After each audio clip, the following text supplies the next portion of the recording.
Welcome to Sports Talk with Steve Jones, the daily talk show with the voice of Penn State football and men's basketball. You never know what special guest may stop on by any given day. Now here's the man of the hour, Mr. Steve Jones. Great to have you with us on the show today. I tried to keep texting you there was a severe ice warning, and it didn't deter you from coming in. I'll tell you, I brave it for the listeners all the time. I was just private jet was even boarded. I had to, take one of those ski jets in. Well, we got it. We got in here. Okay, great. Terrific. All right, here we go. I want to start, believe it or not, with Tom Brady. Okay. And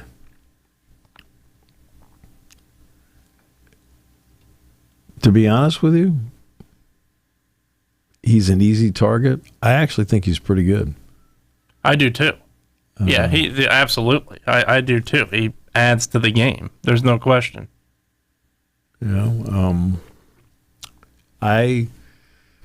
Now, did I think he was rough in the beginning? Sure. Yeah, everybody needs to find their footing. But I feel like as the season is gone, and once we got to December, he's settling in pretty well. And I thought at the playoff game, Philadelphia and Washington, I thought he was terrific. Yeah. Really, really good. Yep. It's easy to take shots at him. He's Tom Brady. Sure. Absolutely. Yep. But, and he's talking about, he'll only do this for a year or two. And he's talking about being committed to it all the way through. Now, look, if I'm getting $37 million a year, I'm committed to it too. Sure, absolutely. Right? In fact, he's making he's going to make more money doing this than I think actually playing. Yeah, because he took pay cuts how many times? Yeah. To better the team. Yeah.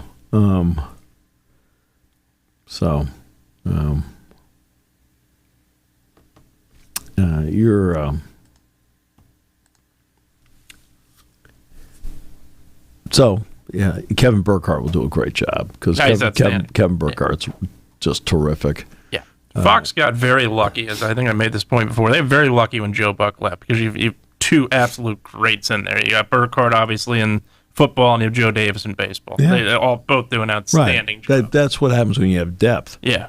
I mean, what's weird is ESPN, right? The All Sports Network doesn't have depth.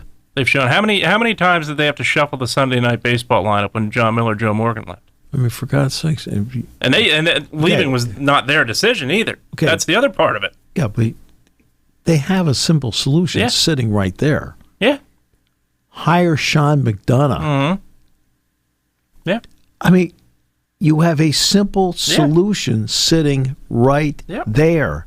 You already employ him to do college football. You already employ him to do the NHL. When the NHL season's over, he can't do Sunday night baseball? Yeah, absolutely. I mean, really? Now, he does the Red Sox when, Now, I'll text him once in a while, tell him, hey, look, I'm listening. He's phenomenal. Right? But and you have that veteran presence that's been around. They've been around the history of the game in a lot of ways. They've been around situations where you can relate to almost most moments. And that's the other thing that I think that's lacking in a lot of ways too nowadays. Believe it or not, NHL with Sean and then Bob Wischusen. Bob Wischusen's very good. Very good. TNT's got Kenny Albert, John Forsland. They've got some depth. Mm-hmm. Mike Breen. Oh. Right? But after Mike Breen, who? Yeah, that's it. Yeah, that's it. Absolutely. I know look, I'm not saying Ryan Ruocco is bad. No, they're fine. I'm not saying Mark Jones is bad, but they're whatever. Yeah, they're not. Yeah, Mike Breen, you have the the mothership is fortunate, to say the least. Obviously, you have Joe Buck, who I think is, I don't know why he gets criticism he gets. He's, to me, one of the all-time greats. There's no question. Obviously, learned from one of the very best with his father. There's no doubt. But the other part of it, too, being Mike Breen, to me, was not sure. Again, this is, we talked about on-field, off-field yesterday. This is another one. I on his game calling a broadcast. Right. I didn't think I'd hear a better broadcast than the Marv Albert. I thought Albert was incredible in the NBA. Mike Breen exceeded him. There's no doubt. Mike Breen has exceeded him. He's been absolutely one of the very best of all time. I am always been such a big Mike Breen guy. Huge fan. Just the way, no ego. Yep, absolutely. Love talking to him. Yeah, same here. Yeah, same here. Just great. Absolutely phenomenal. Relates to you entirely. Literally, he knows I'm a 49ers fan. Knows I'm, knows stuff in the NBA, and that's the kind of stuff that that tells me he listens. I think that's a big part of what he does too. Yeah. Yeah, he sent me a really encouraging email after everything went crazy here. Right. Which was he didn't have to do, but Mike is first class all the way. But ESPN doesn't have what you have, a lot of high quality depth. I didn't say it's not quality, but it's not good, high quality. Depth. You're not. And that's crazy. They're an all sports network. And you know what? It really shows up? It really shows up in bowl season, and it really shows up in championship week. Yeah. And I'll be honest with you, the college football playoff game that took here, you want to talk about a waste of talent? A waste of talent. Wes Durham was here for ACC Network. He's the lead play-by-play guy for the ACC Network. Well, they're owned by ESPN. But he wasn't the one that did the game. No offense, he's the one that should have done the game. I don't care if he's the ACC Network guy. Right. He's a pro's pro. He's incredible, yeah. Right? That's me. I told you that when I was at Michigan State, I was just getting ready, it's one of those, I'm just sitting in the hotel room. It was like 4 o'clock. The bus is leaving at, I don't know, 5:15 or something like that. And I turned on the TV, and it was a replay of the SMU Penn State game. Well, I hadn't seen it, right? And it turned out it was the second quarter. And I'm watching it. It's one of the worst broadcasts I've ever seen in my life. I mean, the audio was terrible. It sounded like Beaver Stadium was the 17th hole at Augusta National after a bogey. And you and I both know, sitting in there that day, that place was wild, crazy. I mean, loud, beyond words. They made it seem like there was there was maybe 106 fans there instead of 106,000. It was absurd. And then the approach to the game as to what they did upstairs, I sat there and go, "This is one of the worst broadcasts I've ever seen for a big game. That's your big game broadcast." Yeah. I mean, it was lousy. Yeah. No offense. Literally one of the 4 games of the college football playoff that weekend. 4 games. I mean, not to mention you're not getting all of them. I hadn't seen it. Yeah. And so here it is, the middle of the month, like, oh, this will be fun to watch. Let's see what and I'm sitting there like going, yeah. What? This is considered to be a playoff broadcast? Yeah. I mean, the commentary was just so, not there. No. And the audio, you're telling me that you can't get that juice coming through the TV set with what the juice they had in Beaver Stadium? Are you kidding me? With all the resources that you have, too. No matter everything you've cut, which they've cut a lot, they still have a significant amount of resources. I mean, we've been on the sideline at Beaver Stadium too, and the resources that network has, you can't execute them and use them to put crowd noise in better than they did. I mean, it screamed about the lack of depth they have in all levels. Yep. At the All Sports Network, and like, oh, we're great. Nah, actually, you're not. You can be. Yeah. You can be. Absolutely. And it goes back to. I mean, let's go to Monday Night Football. Yeah. Okay? Yeah, you got the best. Suddenly out of nowhere, you got Joe Buck, Troy Aikman, and boy, I'll tell you, their Monday night production is really darn good. Suddenly got a lot darn better. Yeah. Yep. Yeah, All of a sudden out of nowhere. Yeah. And no question about it. It's crazy. It's almost as if, I don't know if it's an ego or an attitude thing where they feel like nobody's going to leave. I think when you lose a broadcaster, and they lost to Rico, they weren't the same on Monday Night Football after that for how long? Nope. And then you get Buck and Aikman in there, and it's incredible. But right. And I talk about Sunday Night Baseball. That was their decision to get rid of Miller and Morgan. I know that wasn't Miller and Morgan's decision. I know, and it was a questionable decision to begin with because Miller is beloved and for good reason. No question about it. Miller's great. He's that's what I'm saying. I mean, and I say this all due respect. I personally like Carl. Right? Yeah. And I love Schulman. But Schulman elected. Elected to not come back. Okay, not college come back. basketball. Yeah. Okay, Schulman was great. I mean, not good. He was great, and he's great on college basketball. Yep. Okay, this absolutely, 100%. But he elected to just do the Blue Jays. I totally get that. Yep. But you got Sean McDonough sitting there. Now, maybe he doesn't want to do it. I don't know. I have no idea. Yep. But you've got him on your payroll, and he's not the guy doing Sunday Night Baseball? Yeah. But you look at the jabs that Dan Patrick has taken over the years at that network. The more you watch, the more you see the decision making. He's right. Yeah. I know. I know. It's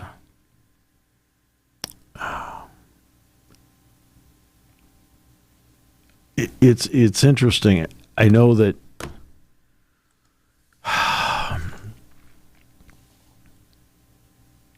I look at the Texas game with Clemson, 2 ESPN properties.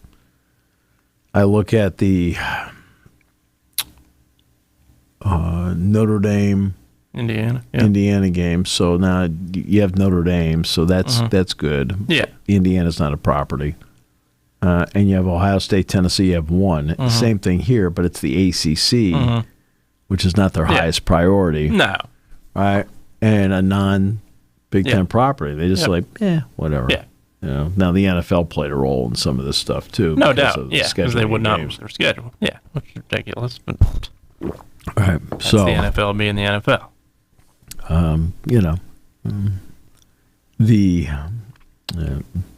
But thought I'd bring up the Brady thing because it's easy to take shots at Tom Brady, and I sit there and go, you know what? His time's gone. Yeah, I like him. I do too. I think he's done a good job. Greg Gattuso comes home. He was at Albany. He's been the head coach at Duquesne. He's been the head coach now at Albany. As I've told the story before, he's the one that, like Jared Verse is at Central Columbia. I think that's where he went, Central Columbia, Bloomsburg. So he's going to Central Columbia, and Jared Verse is like, he's good, but he goes up to Albany, and all of a sudden it just explodes. And Greg tells him, "Hey, you got to go someplace." He said, "You can't just sit here." He said, "We'd love to keep you, but..." And so Verse ended up going to Florida State. Now his first round pick and had a great rookie season with the Rams.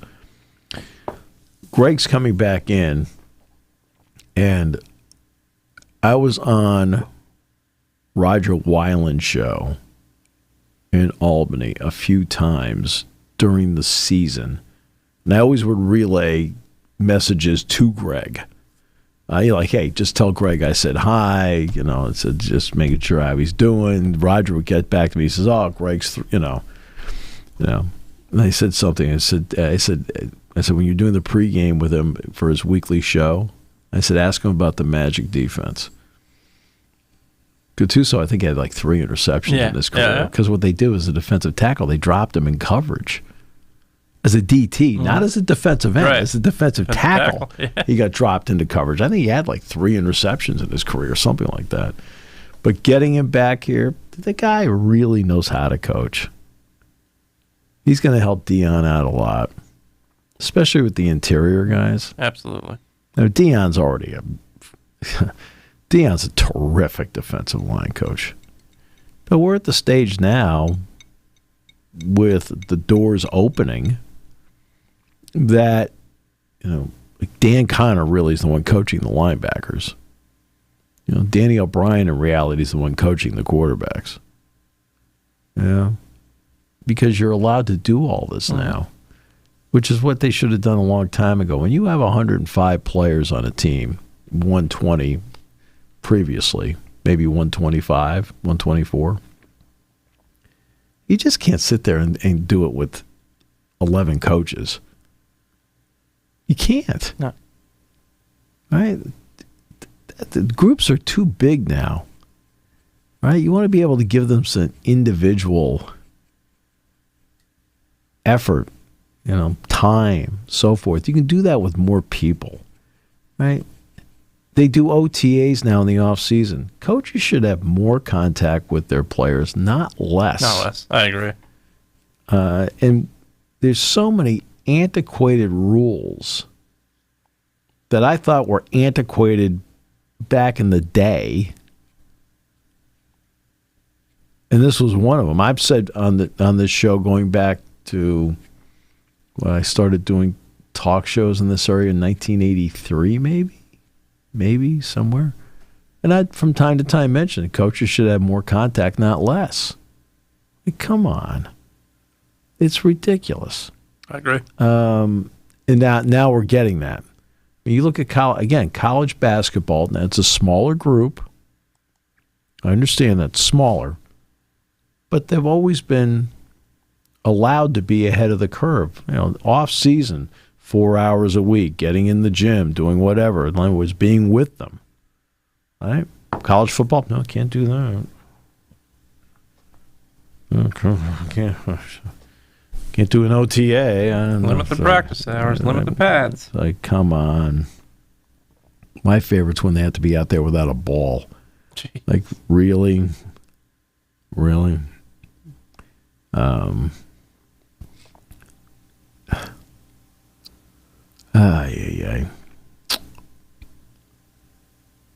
So,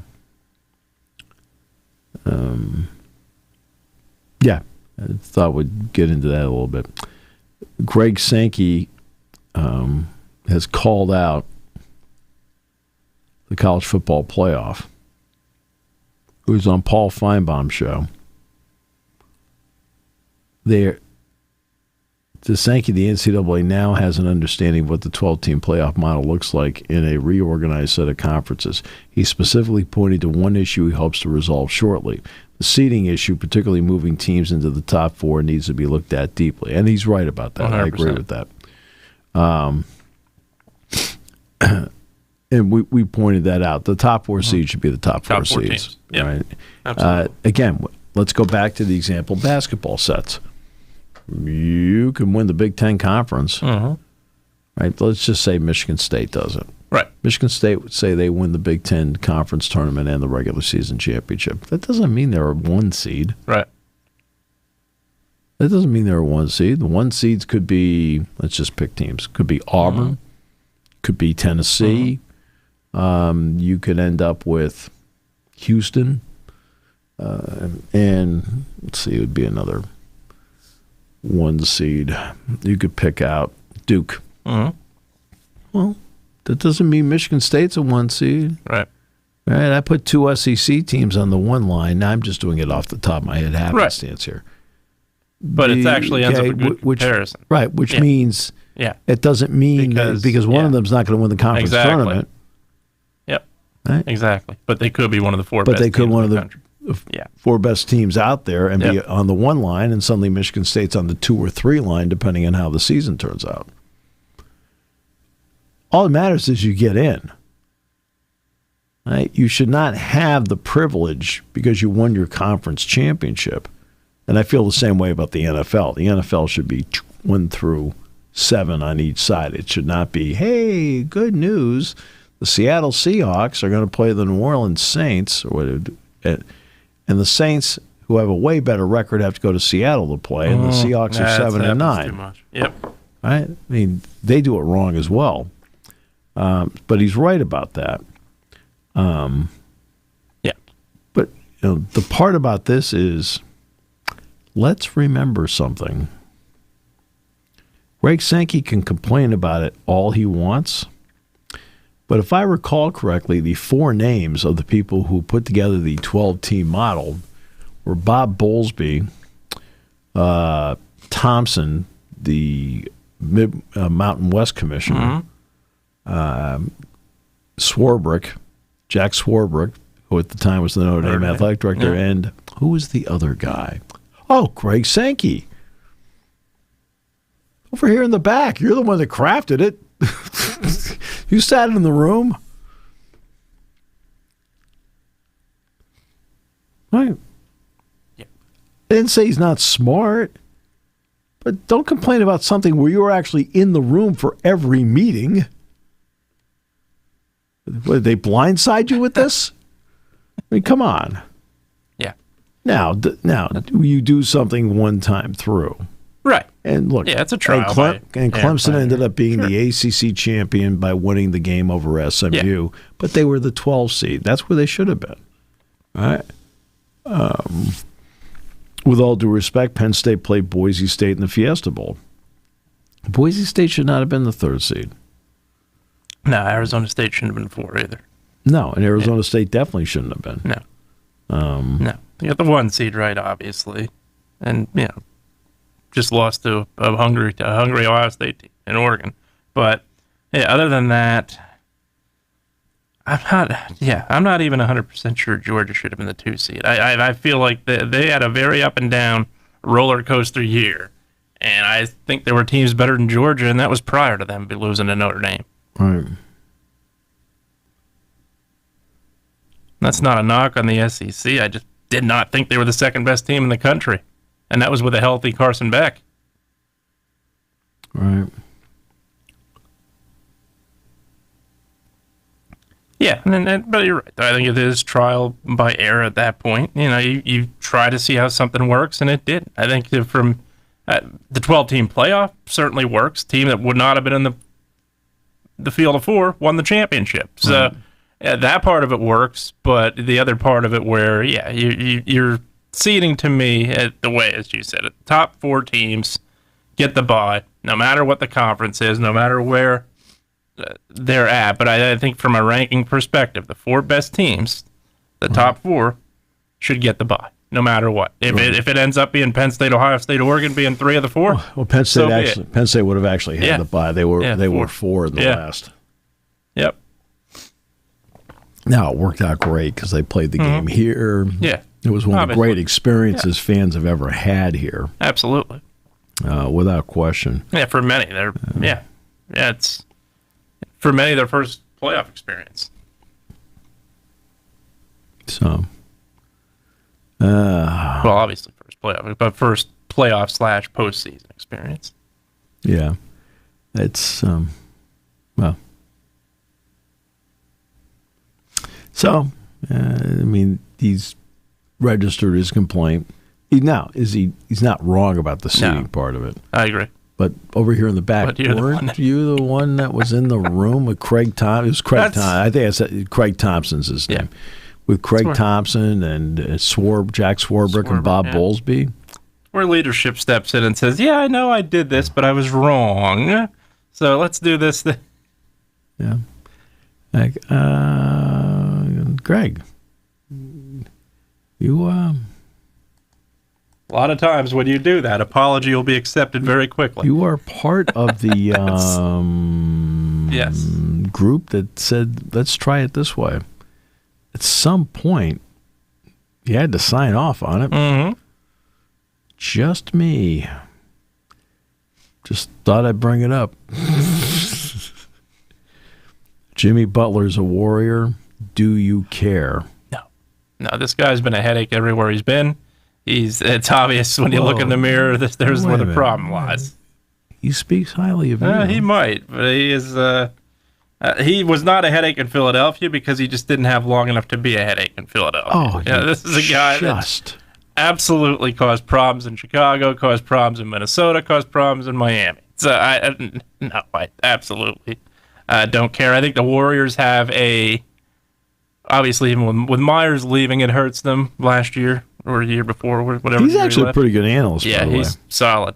But they still have, to me, structured in place a very good franchise. Yeah. So you have people that could put him in his place. You have leadership, obviously, on the court. You have leadership off the court as the coach. So I think it's a good fit for him. But, yeah, can you make a guy happy who's never happy is the question. Because it's obvious the problems we're having here when you look at the places he's been an issue, you look at the one common denominator it's not been the team. Right.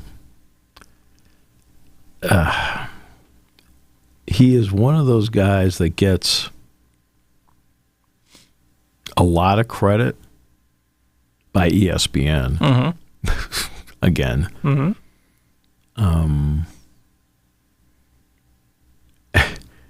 And I don't get it. No. I mean, we're watching the finals when Miami took on Denver. Yeah. What did he do? He's streaky. And that's where, defensively, in his prime, I think he's a phenomenal player. I think he's one of the better defenders in the league. But, no, if I'm here to ask me to name the top 5 superstars in the NBA, no, he's not in the conversation. Absolutely not. He thinks he is. Oh, he thinks he's very top. I mean, he thinks he is. And okay. Well, he'll help the Warriors. I mean, sure. He's better than Wiggins. Yeah, better than Wiggins. And, yeah, they obviously, there were no secret they were going after Durant. And when he's healthy, he is in that conversation in the top 3 to 5. But the problem is he's not seeing the court. Durant's an interesting player. Yes. But, and then there's the Ryan Day story. 7 years, $12.5 million per year. He's the second highest paid coach now behind Kirby Smart. If he doesn't beat Tennessee, he's not a coach. Yeah, he's not there. Is he a coordinator in the NFL? I think so. Position coach in the NFL? If he doesn't beat Tennessee, now they crush Tennessee. Yeah. But no, he loses that game. They had their patience was lost with the loss to Michigan. They loses that game. He's not in Columbus anymore. I'm not sure if they don't win the Rose Bowl. Yeah, they lose a close game in the Rose Bowl, I think maybe. But yeah, I agree. There's no question. So, yeah, I'm confident for sure if he would have lost Tennessee game, he would not have been there. So Kirby Smart has $13.2 million a year. Day gets 12.5. Dabo Swinney gets 11.1. Day thanked Ohio State President Ted Carter and athletic director Ross Bjork. No kidding. Yeah, no kidding, exactly. Right. Look, they won it, and they've hardly lost under him. Yeah, he gets a bad rap. Where they lost 10 games under him? 10? They have, yep. Yeah. But they've lost 4 in a row to Michigan. Yeah, that's the thing. And he struggled with ranked opponents prior to this year? Yes, but you know what? Everybody struggles with ranked opponents. That's the point. That's where it is. Come on. There's a reason they're a top 5 team, for crying out loud. That's the thing that gets overlooked. Not to mention he should have beat Georgia the year Georgia won the national championship. I think he wins that game if Marvin Harrison's on the field. No question. He's not on the field blowing a 10-point lead in the fourth quarter. No. Or 13-point lead, actually. So the Lakers acquire Mark Williams from Charlotte. This made no sense. And they gave up Dalton Knecht? Dalton Knecht, who is one of your hot rookies who shoots the ball. And Cam Reddish? Yeah, well, Reddish has been. But, I mean, I'm talking about Dalton Knecht. Yeah, Knecht is the one I'm looking at. What has successfully, over the years, made one of the best players to ever play the game even better than LeBron? You surround him with shooters. You've got a heck of a shooter in Dalton Knecht. What are you getting rid of him for? That honestly makes no sense. I think it's a knee-jerk reaction to lose an AD. We got to get size. And you give up one of your... And they give up a guy who doesn't play much. No. I mean, his first 2.5 seasons with the Hornets, he's only played 39% of the time. It does not make sense. Los Angeles is confident in his medicals. Well, that's great, but that's adorable. Yeah. You've had a guy who's had... This has been a weak rookie class this year in the NBA. This is a guy that shined. But Connect's been good. Yeah. Okay, how about the 13-year-old who's playing in the Qatar Masters, which you attempted to enter? That's right. Try to get an exemption. Well, okay. Yeah, it's did the same thing in the Little League World Series. They found out, so I had to go with another one. He's 13 years old. In the opening round, he shot a 3 over par 75. Oh.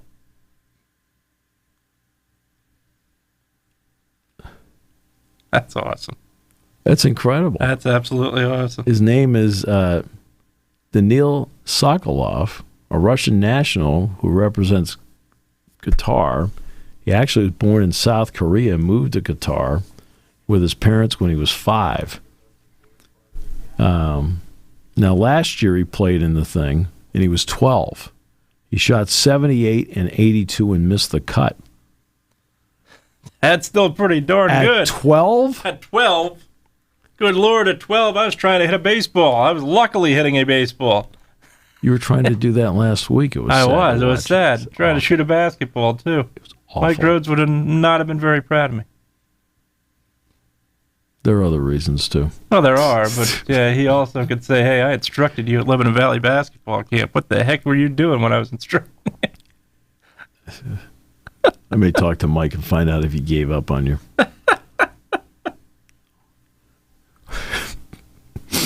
Oh, my goodness. Yeah. So, it's, yesterday was letter of intent day. Nothing happened. Yeah, a couple players signed. Yeah, obviously. I think Michigan got an offensive lineman. I think Maryland got a defensive lineman. That really was pretty much the story on what's going on. But yeah.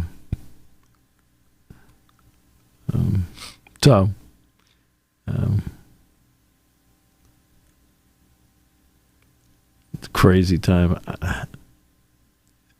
Have you ever been on Radio Row at Super Bowl now? Super Bowl? I mean, I've covered the Super Bowl. Media Day is the only thing I've ever covered for the Super Bowl.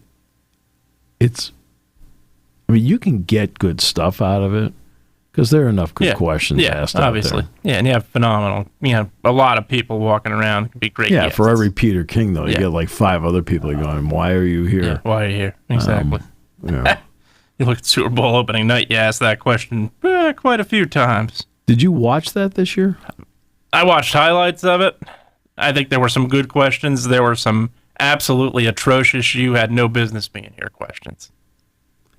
I haven't seen a single second of anything with the Super Bowl, except I did read a story today that was actually very good. It was in the Athletic about Vic Fangio, and he was the defensive coordinator for the 49ers in the blackout game with Baltimore. Yeah. And it's I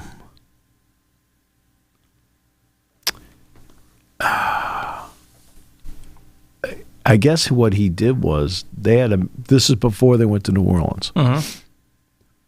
I guess he put the video up of the game for the Eagles, their defense, and he explained the pain that he endured as the coordinator. And he's talking about now, here's a guy, and he didn't say which guy it was. I mean, San Francisco, very few guys played well. Not that game they didn't, that's for sure. But he pointed out a guy in his defense. He said every single play was in the second half. Every single play, this guy played it right all day, all day, all day, all day, all day. He said, then here he tried to help out somebody else and got burned. And he said he played, and he told the Eagles, every single play, this guy played great. And then because we were getting hurt over here, he tried to do too much. Yep. And it turned out he was out of position. They got burned. And they said the Eagles, I guess, according to the story, you could have heard a pin drop in the room. Like, they were all like, and he was explaining the pain of not winning that game. Yeah.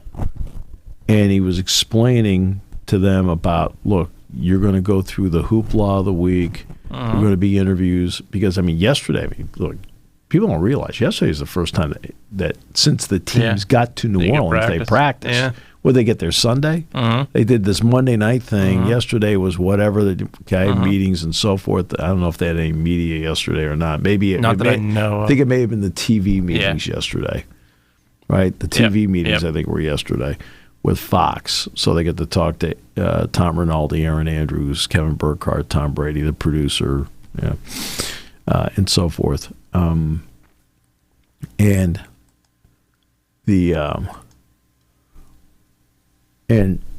so yesterday they practiced, but he was explaining to them, hey, look, you're going to go through this.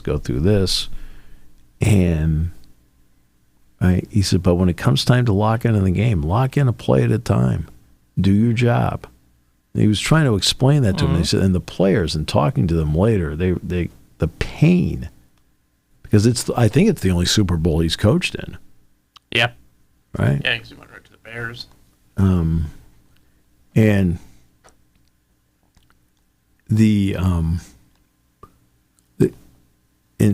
they said the fact that it still lingers with him, like, made an impression on everybody. It is, once you start playing, you play. Okay. But you do know there's consequences in every place. Because I talked to Jack about this. I said, if anybody says it's just another game, I said, do you have to approach it that way, or is there a reality it's something else? And he said it's a reality it's something else. To be. Well, I'm just saying. I asked him since he's played in it. Since he's played in it, he says, you know that it's not that.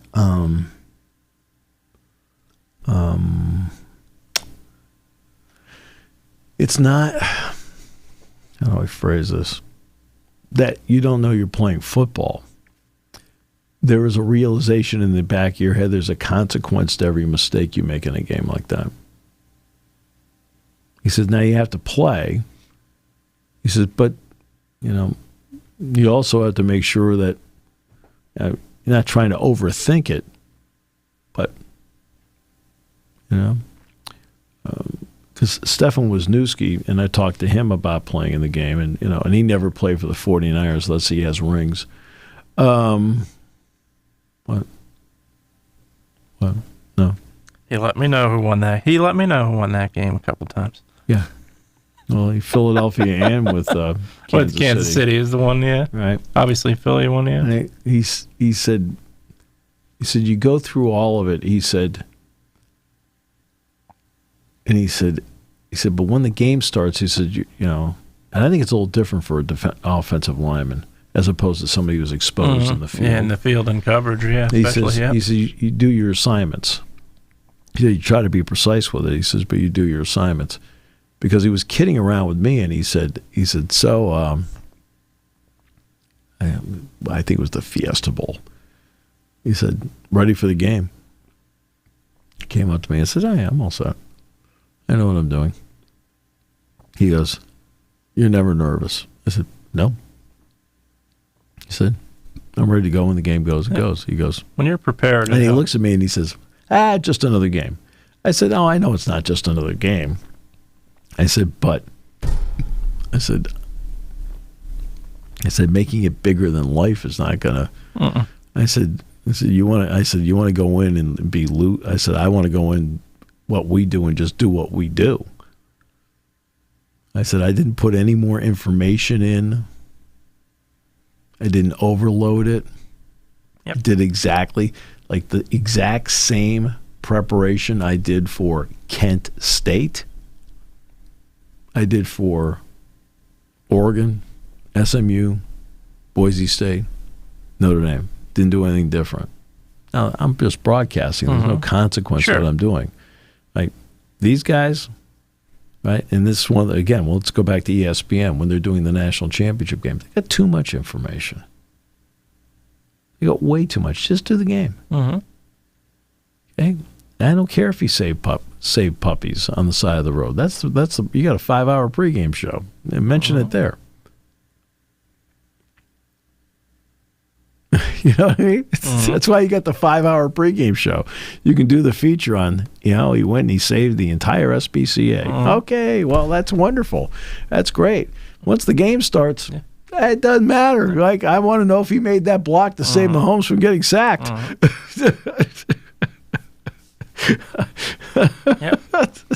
Literally. Well, it's like, I think Brent Musburger was always great. I love talking to Brent Musburger, too. Love talking to him. But it was Florida State Auburn. It was the Jameis Winston National Championship game. And they're driving downfield. And this is when I think, who did he hit? Benjamin for the touchdown at the end of it? Yeah, I think so. One of them. Right. Yep. And they're driving downfield, and they're like, I don't know, like they're midfield. And Brent starts telling the story about Winston. I'm going, this is not the time to do that. No. I'll never forget it. I was like, of all the people to do it, he had to have been told by the truck to do it. And that's one of the problems you have. The problem you have is when you're broadcasting for TV. Yeah. And I've worked with a lot of great producers. Tony DeSanti is the gem among gems. I've worked for Jim Wrestler. I've worked with, he did Monday Night Football. Terry Ewert. I worked with Terry Ewert. Great, great, great guys. Can't say enough good things about all of them, right? But I can tell when I'm watching on TV that these guys are being told to do something from the truck. Like, have a feel for the game, will you? Yeah. Absolutely. And I realize that they have certain cameras they got to use. It's sponsored. The Pylon Cam is sponsored by FedEx. I don't know. Yeah. Like, okay, I got that part. And that takes a half a second. Hey, the Steelers are entering the Heinz red zone. Boom. That doesn't affect a play. Well, yeah, we do the Del Grosso sauce red literally. zone. Yeah. Right? It's like early in the season, I'll get Roger sauce. I'm like, Roger, just let me finish the sentence first. I know where we're going here. Okay, I got it. Okay, I got it. All right, we're good. Okay, we'll be fine. It's okay. Okay. I may save 3 sentences later, but I got it. I got it. Now, Jerry, okay, now here's one. Have you heard about the Doug Gottlieb story? So Doug Gottlieb is the head coach of Wisconsin Green Bay. I think they have lost double digits in a row, like, I don't know, 15, 16, 17 in a row. He's still doing his radio show. Okay, on Fox Radio. Yeah. Okay. And he's doing it from Green Bay. I have no problem with that at all. Right. Zero. But he's doing a show from Radio Row at the Super Bowl this week. Really? Yeah. Hey.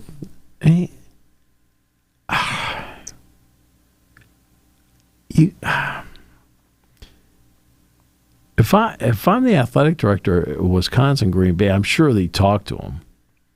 I mean, about, hey, I'm going to go do this. So I'm sure it had to be approved. But golly, Yeah. I don't quite get that. I don't either. I mean, I realize the Super Bowl's a big deal. His Fox job, I think he's on Fox now, right? I think so. He was CBS, He was CBS, and he went to Fox, he's gone to Fox. But I don't understand how you can do that. There's either one thing that, like, what is your primary job? I mean, what is your primary job? Yeah, be a coach. Is it being the head basketball coach, or is it being the talk show host? But you can't, you can't sit there and I don't get it. No, I don't either.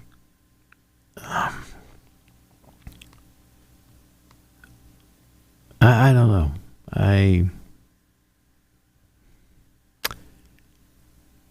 That's a tough decision, and I don't quite get what he. Okay. Yeah. He says he calls his midweek trip a nothing burger. Hired Wisconsin Green Bay, kept his. And again, I don't mind if he keeps his radio job. Right. That wouldn't have bothered me at all. Right. Athletic director Josh Moon was aware of the trip months in advance. Like I said, I'm sure he told him about it. He said it's almost certainly going to happen next year when the Super Bowl. No, it's in Santa Clara next year. Yeah, it's the Levi Stadium. Yep. Well,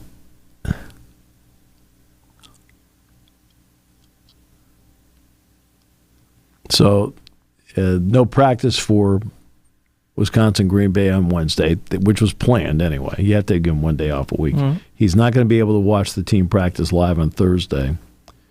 And they're playing Purdue Fort Wayne on Saturday. He is expected to be back at practice on Friday. Now, it's the optics of this. They've lost 19 games in a row. They are 2-22.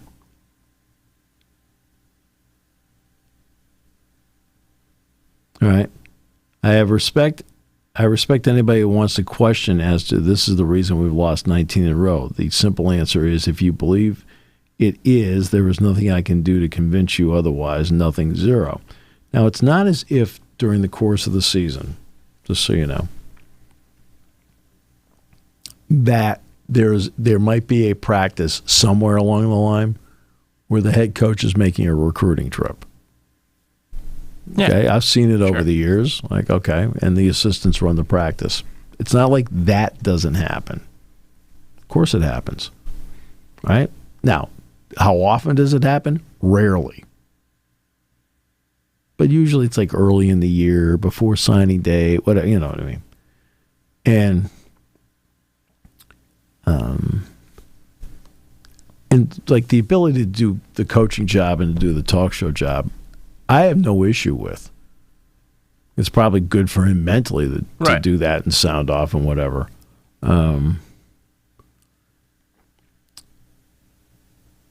he explained what he's been doing. He said he made recruiting calls. He talked with his coach, communication with the players, spoke with the athletic director multiple times. He said he was busy negotiating a deal for a guaranteed game. Spoke to the trainer and the doctor about two players dealing with illness. Talked to people with both the Packers and the Resch Center about his hope to play a few home contests next season on the night before a Packers home game.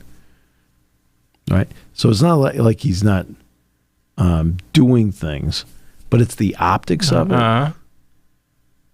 And when you've lost 19 in a row. Now, Josh Moon, the athletic director, has got his back on this. Gottlieb says being in New Orleans is a nothing burger. Moon said this, yes, he is not going to be here for the Thursday practice.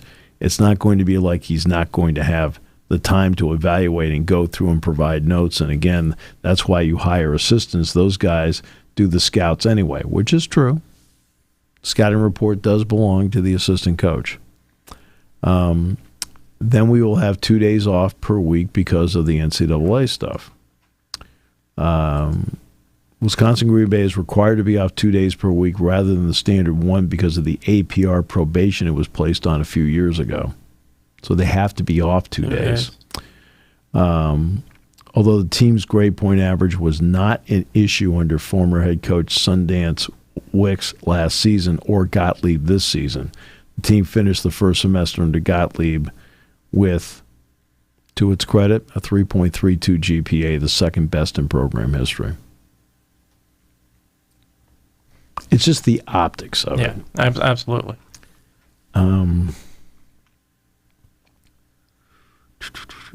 Because he's doing the show from Radio Row down there, and he'll do the same thing again next year too. But when you've lost 19 in a row, which I think in my career, the longest losing streak I ever did was 18. It was the last 17 games of 83-84 and the opening game of the season at Cleveland State in 84-85. You know what game broke the streak? David Robinson and Navy. Penn State beat them, I want to say 66-64 in Rec Hall. And Robinson played well. He was a sophomore at the time. But 18 is the longest I ever did. 17 to end one season in the opening game with Cleveland State, at Cleveland State, the next year. So he's felt one game more pain than I have. Look, he's taken over a program that wasn't going anywhere anyway. Right. So how good a season did you expect him to have? Exactly. I'm not criticizing him as a coach or anything like that. It's just the optics of this are really, it makes him an easy target. Uh-huh. And again, can the assistant coaches run a practice? Yes. Will he be back on Friday? Yes. Right? It's just the optics of it are not great. It's kind of like on this show when you're on. That's right. Everybody, check out the optics. Yep, they struggle. I just want them to absorb the optics.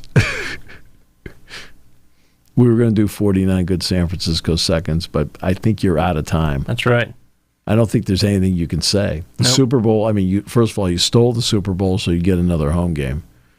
Yeah. You do know you have to advance to it, right? That's right. That's going to be the tough part.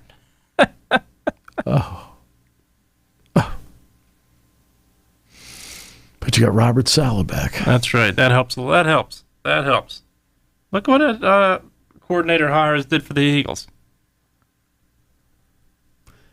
You know what?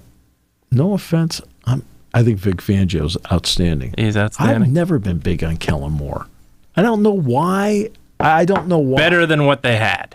Yeah. I agree with that. It's just I don't know why he's never he's not been watching with the Cowboys and the Chargers. Right. Especially with the Cowboys, I kept thinking I don't get it. But, but helps having the talent he's got.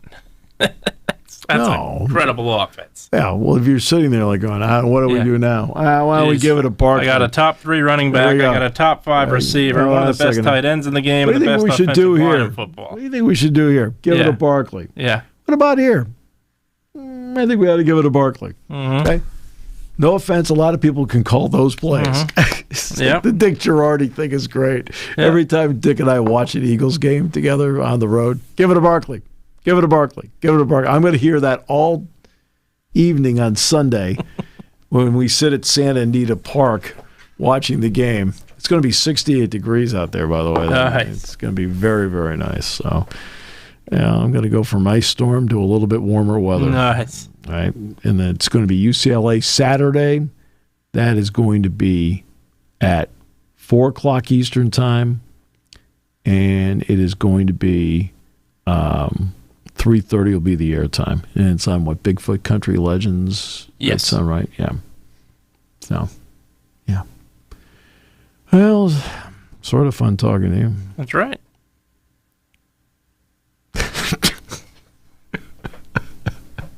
My guy. All right. So tomorrow, by the way, Merrill Reese and Neil Coulong on the Super Bowl. And then we're going to have Rich Scarcella and Mark Wogenrich coming up Monday, Tuesday. Todd Zalecki on baseball as well. So that'll, and then Nice. Wednesday I'll be sitting back here in this chair. And are you back? I don't know. That's a good question. Let's pour it out. Oh, I forgot. You barely have the afternoon planned. All right. That's right. As Dick Girardi would say,